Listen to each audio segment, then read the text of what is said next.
John's with us in Atlanta, Georgia. Hey, John, welcome to the Dave Ramsey Show. Hey, I certainly appreciate it. Sure. Got kind of a two-part question. My father has listened to you for years, and he mentioned your background and preference for real estate for investing. Mm-hmm. And I currently have about an equal split in both equities and real estate, and funding my retirement that way. And I was wondering your thoughts on two things. I guess first, thinking about liquidating assets, equities, and even possibly my real estate, to have money to invest in what should be a foreclosure boom in the next few years with all this COVID stuff. And then second, tying to that, so many states have blocked evictions, which frightens me as a landlord. Would I be best just getting out of real estate altogether?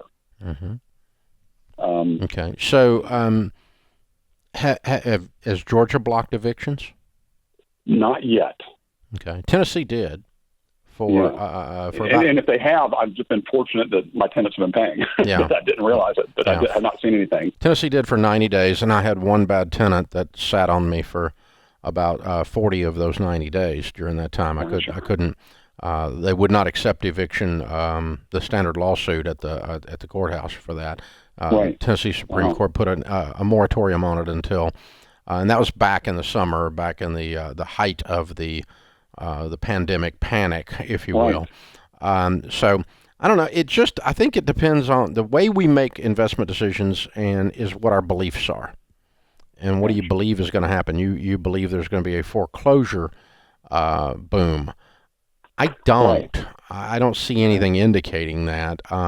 Not really arguing with you. It's just a matter of I don't believe that. So I think there's now there may be some property values in some of these areas that are completely clamped down, but Georgia and Tennessee are not two of those areas.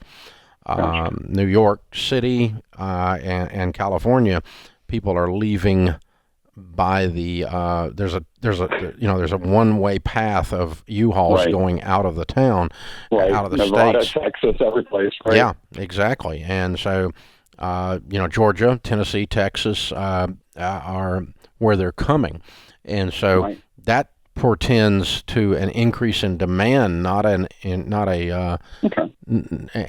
therefore a shortage of supply, which would drive prices up, for the opposite of a foreclosure boom. But that's a migration of people based on bad politics in those states, in my opinion.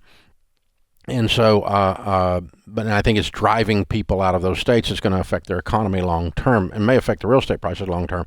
But all of my real estate's in Tennessee, so I don't have any great fears based on the current landscape. Now, I did buy a whole bunch of real estate in 2008 at 15 to 20 cents on the dollar. I mean, I made so much money; it was sickening. I did mine in 2009 timeframe. That's about the time all the foreclosures were hitting the market here in Atlanta, and that was really what I was, looking at. I think today's election might have a lot to do with the. I guess it could. I guess you could have the equivalent of what's happened in those two states happening out of the White House, depending on who goes in. So then I guess we'd have to judge based on that. But generally, I believe in real estate, or for that matter, in mutual funds as a long-term play. And so when things are dark and the prices go down is when I try to buy, particularly real estate. So getting ready for that, if you have some evidence that that's actually going to occur, wouldn't be a bad thing. But I don't know that I would sell existing properties to get ready. I would just be trying to rake cash together to get ready. And you might even use some of your equities to buy real estate, and then later on use some of the real estate income to rebuild your equities portfolio to get it balanced back if you want to keep it balanced. So that's the way you can do it. But I think you got to look at what's happening here. So it's up to you. But thank you, John. We appreciate your call.